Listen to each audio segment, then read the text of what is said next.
Hi everyone, Mr. Nucky here, and today we're going to continue our look at the Spanish conquest of the Americas by talking about daily life in Aztec society.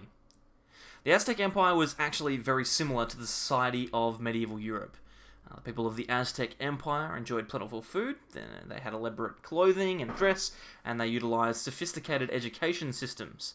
Depending on a person's ranking in society, people in the Aztec Empire could have lived a life on par with many European nobles.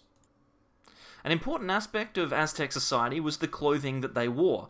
Like other Middle-aged societies, more ornate clothing generally indicated a higher rank in society.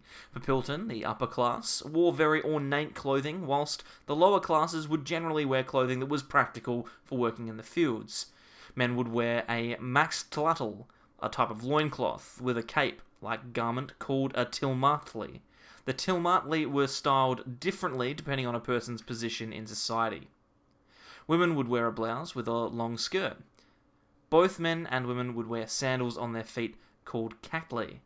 Jewelry and accessories were also very popular, with wealthy Aztecs wearing gold jewels as a symbol of their wealth.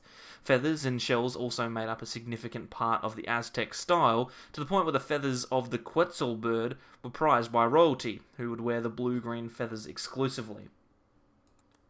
Unlike medieval Europe, all Aztec children would attend some form of education. Between the ages of 10 and 20, Aztec children would attend specific types of schools depending on their class, though every student would attend a school for free regardless of their station. Upper-class boys would attend schools studying statecraft and religion, as well as advanced military techniques. Lower-class boys would attend a military school designed to prepare them for a life of military service, and girls would attend schools dedicated to religious customs, history, and housekeeping. Schools were a key part of a young Aztec's life and helped build and sustain Aztec culture. Punishments for children, both at school and at home, were quite strict. Punishments included being speared by spines of a cactus, being left bound and naked in the dark in a cold puddle, or being made to inhale smoke from burning chilies. Girls were also awakened in the middle of the night to sweep the house, and their fingers would be cut if they made mistakes whilst weaving. These punishments, of course, could have been exaggerated, as they were reported on by the Spanish. After school age, if they didn't enter the military, Aztecs would usually spend the rest of their lives farming and maintaining their families. Women tended to take care of the household and the children, whilst men performed the more laborious work outside. Farmers would grow food native to Central America like maize, which is corn, squash, tomatoes, potatoes, peanuts, chili, and chocolates. They would have farmed these crops without the help from animals like oxen and horses, as they were not native to the Americas, and as such the Aztecs didn't have access to them. Others would work in markets as traders or artisans, selling their wares and transporting them by hand across the Aztec Empire. In their time off, Aztecs would play a ball game called Olomalitzli.